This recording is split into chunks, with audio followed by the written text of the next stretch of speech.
গ্রাম বাংলার সংস্কৃতি, খাদ্যাভ্যাস ও মৌসুমী অর্থনীতির সঙ্গে তাল ফলের সম্পর্ক গভীর ও ঐতিহ্যবাহী।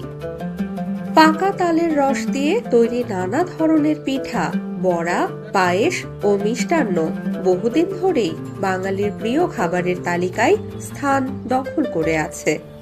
অঞ্চল ভেদে এর ব্যবহারও স্বাদে কিছুটা ভিন্নতা থাকলেও তালকে ঘিরে মানুষের আবেগ সর্বত্রই এক। তবে শুধু পাকা তাল নয়, কাঁচা তালের শাঁস বা অপরিপক্ক তালের বিচি, যা অনেক স্থানে তালশাঁস নামে পরিচিত, এখন সমান জনপ্রিয় হয়ে উঠেছে। গরমের সময়ে স্বচ্ছ, নরম ও জলীয় স্বাদের এই শাঁস মানুষের মাঝে এনে দেয় এক অনন্য সতেজতা।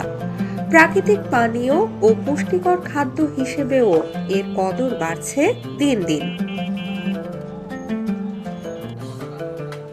বিশেষ করে মে জুন মাসে দেশের গ্রামগঞ্জ থেকে শুরু করে শহরের অলিগলি ও রাস্তার পাশে ভ্রাম্যমাণ বিক্রেতাদের তালশাঁস বিক্রি করতে দেখা যায়।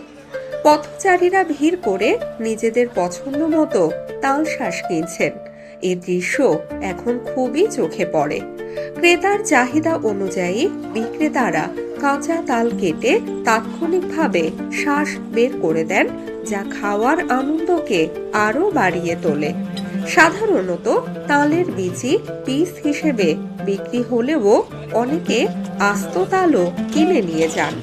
প্রথম যেটা নামায় মাটি, ওইটা প্রথম নতুন অবস্থা আসছে বলতে 30 টাকা 35 টাকা বিক্রি হয়েছে, এখন একটু কমছে। এখন প্রথম 20 টাকা করে বেচে, এখন বেচতেছে 15 টাকা, পরে 12 টাকা, পরে 13 টাকা, এখন 10 টাকা। ধীরে ধীরে কাঁচা তালের বিচি বাংলাদেশের মানুষের খাদ্য সংস্কৃতিতে একটি বিশেষ স্থান দখল করে নিচ্ছে। গ্রীষ্মের দাবদাহে এটি শুধু স্বস্তিই নয়, গ্রামীণ ঐতিহ্য ও মৌসুমী জীবনের এক মিষ্টি অনুভূতিও বহন করে।